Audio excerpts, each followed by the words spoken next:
How's it going, guys? My name's Dice. Welcome back to another video. In this video, I'm going to be doing a replay review on a Champ 2 to Champ 3 1v1 game. I am a pretty high-ranked SSL player. I'm almost top 100 global. Top 100 is 1466. I'm 1427, so I'm almost a top 100 player, and I do feel like I have a lot of insights that maybe a little bit of lower-ranked players wouldn't understand. Really quick, last video I posted another 1v1 video, and a lot of people were saying I'm DDoSing, which I'll get into. A lot of people think I'm DDoSing, which I find super funny because the video was a replay of me playing an SSL.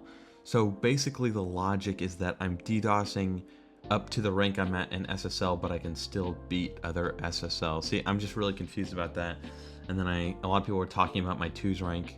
I don't really play 2s, I'm a 1s player, but yeah, I just thought that was very interesting. Make sure you just code DICERL in your item shop if you want to be a top ranked SSL player like me. There you go, let's get into the replay. So I'm not gonna go over the entire replay, I'm just gonna go over the mistakes from this player. And for the record, this is someone from my Discord server. So if you guys want a chance of your replay being reviewed by a really high SSL, you could join my server and then put in your replay. And I mean, you have nothing to lose, it's free. So I'm just gonna go over the mistakes. Really quick, I did watch this replay though, so I'll just go over something really quickly. So this kickoff here, this is probably like a pretty big mistake, which is the only reason I'm bringing it up is because it applies to a lot of people. So on this kickoff, we do good, we get a wave dash kickoff, but then we flip away, right? And this doesn't end up in a goal necessarily, but it's definitely a huge mistake, and in a high rank you will get scored on every time for this, because all this player has to do is, he can see you flipping right now, so all he has to do is just drive this way. It will first of all trip you up too, so you're not going to land correctly and you'll get back even slower. But all you have to do is drive this direction and then flip once he's right next to the ball, and then it will just be in, and there's no way you're getting back to that. It's just a wide open net. But instead he tries to race you for that boost, which obviously you're going to win. But yeah, I just wanted to point that out. And then there's a lot of, you know, minute mistakes. Like I said, I'm a really high rank, so like I understand like pretty much anything that could end up in a goal. So like when I'm saying things, it's just from like the highest rank perspective that what you're doing could be a mistake. Like right here, for example, this is a mistake for sure, because when you're trying to challenge the ball, you want to be doing one of three things. You're either one, you want to be challenging, either two, you want to be faking, or three, you want to be shadowing. But right here in this position, we're not doing any. We're pretty much like a standstill target, and what a high rank player, and what I would do here is I would just double jump and air dribble bump you, especially because he's 50 boosts and you're about 12, 13. I mean, you're going to get scored on here if a good player took advantage of this. If he even did a 45 flick for power, it's a goal, but he did a high flick, which really isn't smart. And then right here again, it's a wide open net, but I mean, they missed. So yeah, let's just get into the first huge mistake though that ended up in a goal, which I think is honestly that same situation. Okay, so right here, he's going in the air, you go here on the ceiling. This isn't a bad play, but like I said, when you're challenging the ball, you're either challenging, faking, or shadowing. Right here, we're not doing any of that. We're not shadowing. You're just kind of sitting there being very reactive. When in Rocket League 1v1, we want to be proactive. We want to be controlling what's happening in the game.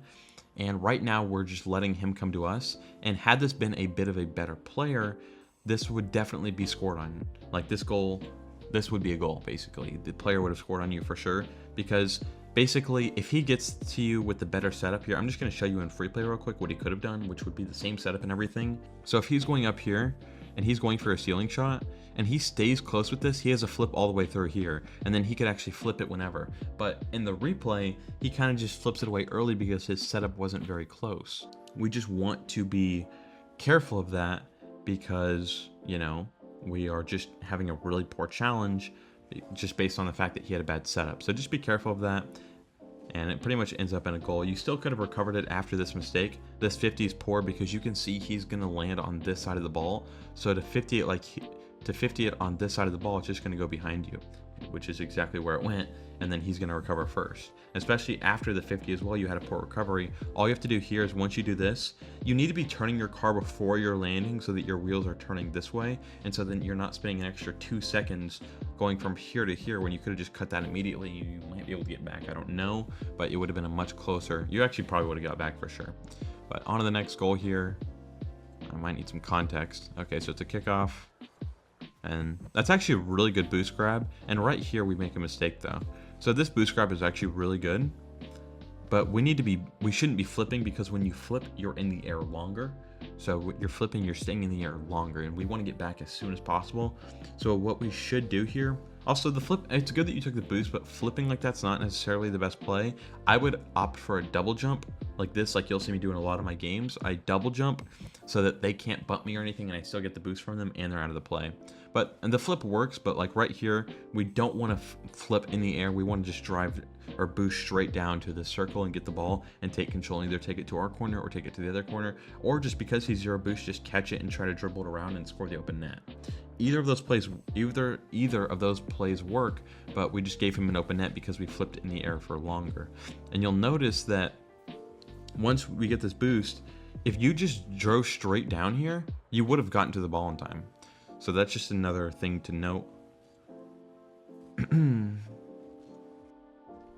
So again here, we're just not having good positioning, right? So right here, he's zero boost. So you should be going, you don't know he's zero boost obviously, but when they're in this position, like when they're either A, not facing the ball, or they're just, I mean, it's pretty, he's signaling to us, his body language is telling us that he's not going to go for this ball. So all we have to do is just jump first, and he's not going to be able to do anything because he can't challenge this ball. You're the only person that can go up to this ball, so we need to have a really threatening shot.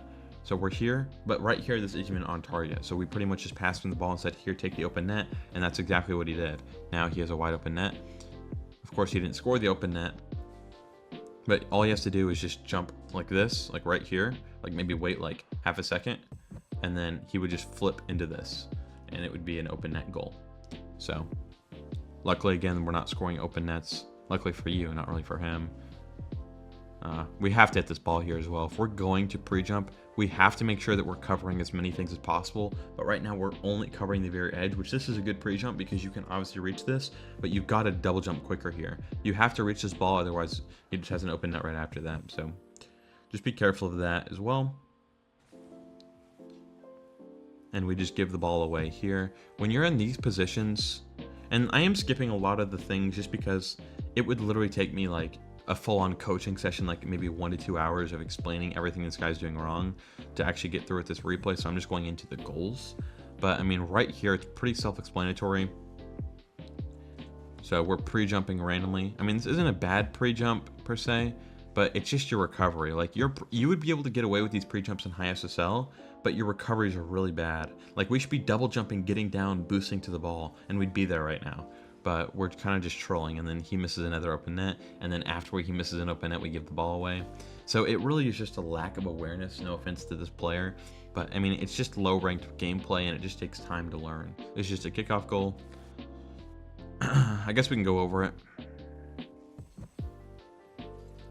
Yeah, I mean, it's just a poor kickoff. I mean, you already know how to have a good kickoff, so okay. I'm not even going to talk about that. So right here, we have full boost and ball. I don't know how we can see the goal here. We should just be taking this to our own goaling. All right. Champ 2, by the way, in 1v1. And we're just, I mean, there's really nothing to even commentate here. This player is just very bad that I'm watching, no offense. And yeah, that's pretty much the replay. Some things I'd recommend working on. What can this player actually work on it? And I'm going to try to be as nice as possible, but there's just objective things that this player is lacking. His kickoffs were very good. Probably one of the best champ kickoffs I've seen. He had a really solid wave dash kickoff, but it's just decision making, right? So there was one situation where he was here, and then he like, he was here, he like flipped in the air and then stalled, and it made it slower. So when you're recovering, the whole point of recovery is to get to the ground as fast as possible. So we're here. What can we do to get here quicker? We want to empty jump. We want to flip down to get here as quick as possible and boost towards the ball. Even if you're low boost, I say in a lot of my videos, it's way better to be in the play with 0 boost than to be in the other side of the net with 100, because you can't really do anything from all the way over there. But that's just the basic idea of recovery. I'm not going to make a full recovery guide right now, just because recoveries are actually one of the hardest mechanics. Like it may look like I just sit around here and like I never practice recoveries, but I dedicate probably at least like, 5 to 6 hours a week practicing wall dashes, practicing these empty flips, practicing this mechanic where I can jump up and then get on the wall quickly and then wave dash down. It's actually a lot of practice that goes into it. It just maybe doesn't look that way. So that's just recovery. It's pretty basic. And then we need for offense, I notice we're very reactive, where we are reacting to what the player is doing on defense. We need to be creating the play. We need to be controlling what's going to happen in the game, and the only way to do that is to be proactive. So right here, for example, there's a lot of different attacks you can make. The one thing you don't want to do in 1v1 when you're attacking is attack in front of the goal like this. Because right now, we can't see the goal, right? So we can't see the goal, and the defender is always going to challenge from the goal side because that's what they want to cover. They want to cover the goal. They're not going to challenge from midfield when the goal's here. They're going to challenge from the goal. So when you go towards the goal like this, first of all, you really don't have any room for different plays. Like, there's only a select few of things I can do when I'm going straight for the goal, and all of which I could be challenged, and this could go straight in my net right now if he challenged me, and I'd have to put my stick down and like look in the camera, and it'd be a lot more work and it'd be much more difficult. So it makes it easier for the defender. You want it to be as hard for the defender as possible. So what we could do and what we should do is go towards a way like this, where we can see the goal, see where he is when he's going to challenge. We can cut, we can even take this back if we need to. We can pretty much do whatever we want, right? And then we could stay in the play, we could do a high flick, get it over him, bump him, whatever we want, right? But what we don't want to do is go straight towards the goal. So now that we know how to actually attack, we want to choose the attacks we want to do. So you could go for a flick. And what's good about me, and I'm not trying to be arrogant or anything, but my ground play is pretty good, obviously. So for me, when a player's defending, they know I can do whatever I want here. I could flick. What's dangerous is they know how many options I have, so they know I can flick here or power side cut, and it's two completely ways of defending. Because if I flick it, they're going to want to jump on top of the ball. But if they jump on top of the ball and I just go like this, they're just going to miss the ball, right? So it's just a mind game. And so if you can condition your opponent to be scared of the play you're going to have when you're going here, then it's going to be very good. And then it will get to a point, if you condition them correctly, that they're not going to challenge you when you're like this. So you just get a free flick. So they're just not going to challenge because they think you're going to cut, and it's just a mind game. So it's actually really fun. It's kind of like playing chess when you do it, when you play it like this. And then eventually when they start challenging again, you can just drag it off, and then they'll be out of the play completely, and then you can just stall and tilt them and then wait for them to come back and then score. It's just a really fun way to play, and I'm actually really disliked in the 1v1 community because what I'll do is I'll get it past someone, and then it's 1v1, so they're obviously AFK, and then I'll literally just sit the ball like right here and just wait for them to get back and just stall time off the clock. And it may seem disrespectful or whatever, but I mean, it's ranked, right? So that's what I do to pretty much secure, you know, goals and whatnot. But yeah, I mean, this player, they have a lot to work on, but their kickoff is really good. It's really important to have a good kickoff. A good kickoff alone will win you a lot of 1v1 games, but obviously you still need to have other decision making, you know, like when to go for the ball. If they're instant challenging, flick it high, shoot without ball cam on. There's just a lot of things that need to be practiced. And so yeah, that's pretty much all I have in this video. If this video helps you guys out at all, please be sure to let me know. I might do more of these videos if you guys want them. If not, let me know that as well. Thanks for watching. See you on the next one.